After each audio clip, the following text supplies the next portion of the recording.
If you don't know what you want, how would you expect to get there? I mean, that's a genuine question. The real barometer of success that matters is, do you get what you want out of life? I would consider myself to be a complete libertarian where I don't care what other people do. They can live their life. I want to live my life.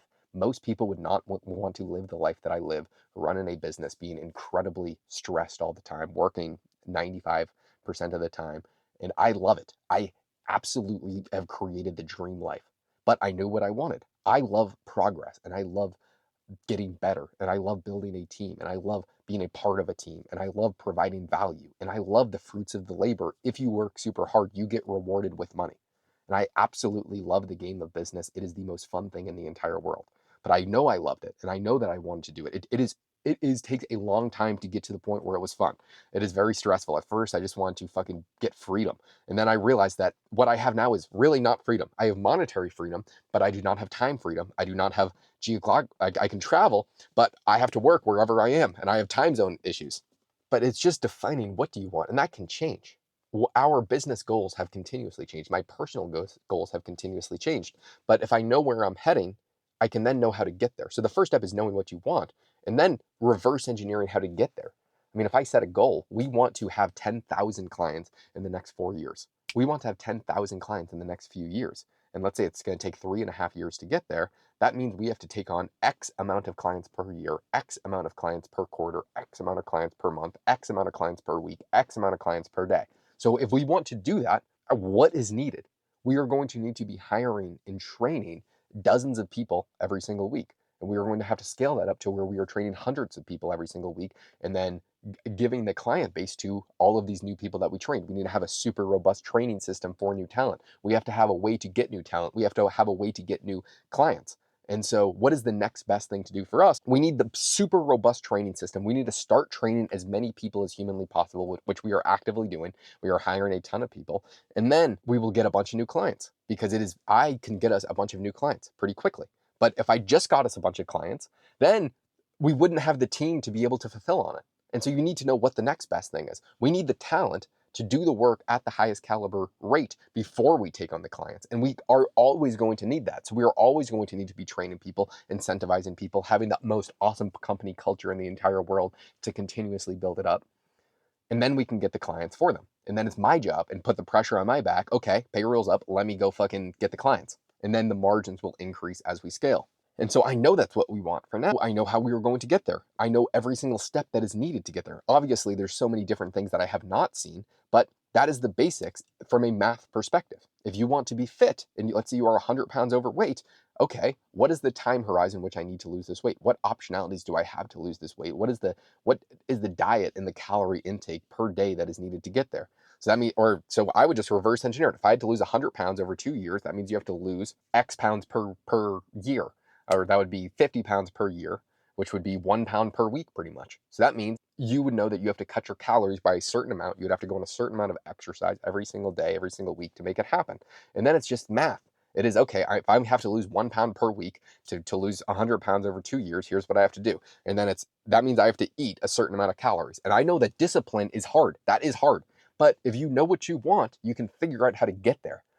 If you don't know what you want, how would you know you have what you want? And how would you know you're aiming in the right direction? You are literally walking blind, not knowing what direction to take if you don't know what you want.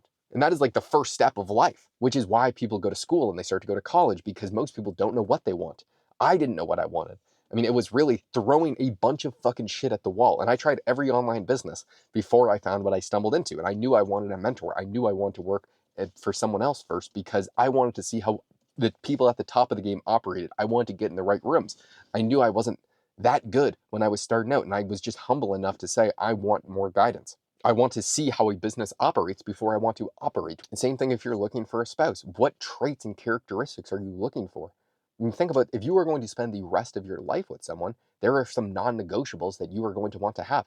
Same thing with a business partner, same thing with people in your life. What are the things that those people do? And then what traits do the dream people that you want to be around, what traits do they admire? What is the type of person that you want to be? I always want to be someone who is incredibly honest for better or worse. And I am always brutally honest. Sometimes it will hurt people's feelings, but I will not sacrifice the truth, or the truth that I think for someone's feelings. I will try and beat around the bush, but I am going to be honest with people. I want to always operate with a very high degree of integrity, where I was doing things that I thought were morally and ethically right at all times, and never screwing people over, never backstabbing or backpacking. I've just never ever done that, and I never would, because I want to operate with a very high degree of integrity.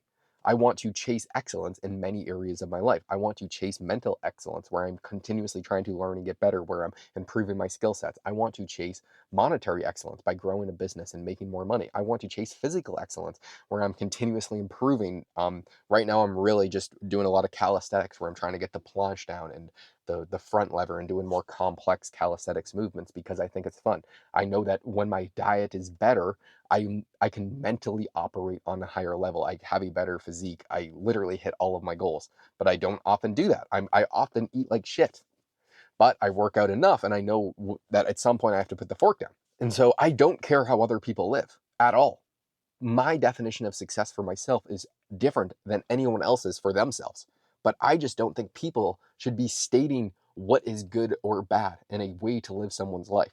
Because I know if I put my 18-year-old self in the situation I'm in today, he could not have handled it. I would not have been able to handle the stress and the pressure and the amount of things that I have to do on a day-to-day basis. My 18-year-old self would have crumbled under the pressure. The amount of work that I have to do on a day-to-day basis is 10 times more than he would have ever been able to handle. Fact, he would not have been able to handle it. And I thought that I could handle it then, but I couldn't. The amount of things that I have to do on a day-to-day basis are incomprehensible to most people. But it took a long time to build up to this. The amount of stress and pressure of running a business are incomprehensible to my 18-year-old self. I could not have handled it. I wanted this life, and I asked myself and God how to get to this life of running a business that I am now. And that comes with a ton of sacrifice and pressure. The life that you want, what amount of things, what hardship are going to have to be done?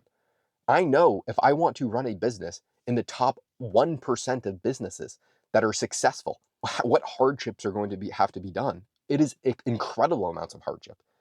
And a good life is not easy, in my opinion. At least the good life that I want.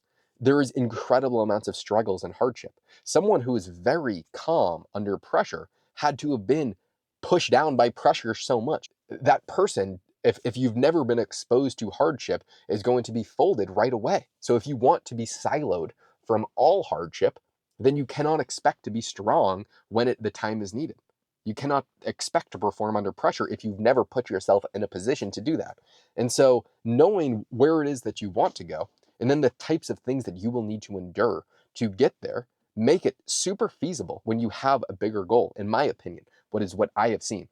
Because I have such massive aspirations for the business of turning it into a multi-billion dollar per year company, which is exactly what we are going to do. The amount of hardship that we will endure and that we do endure is super easy to endure, knowing the bigger vision that we have. If I was 100 pounds overweight, what does my life look like 10 years from then if I don't change? That is a way scarier route to me. And therefore, figuring out how to reverse that as quickly as possible and start to take the right steps. But you can really only have one hyper priority. And you can have all these sub goals, and mine have adjusted. I have had so many different goals. But once you hit your goals, you take a broader perspective, and sometimes at least once a month, at an absolute minimum. I usually do it at least every 2 weeks, sometimes every week itself. I just sit down and for 30 minutes, I just think through, what am I missing? What do I want? What are the things that are important to me right now? What am I missing? And that's what I like to spend my showers doing, or laying down. If you don't think about what you want, how do you expect to get there?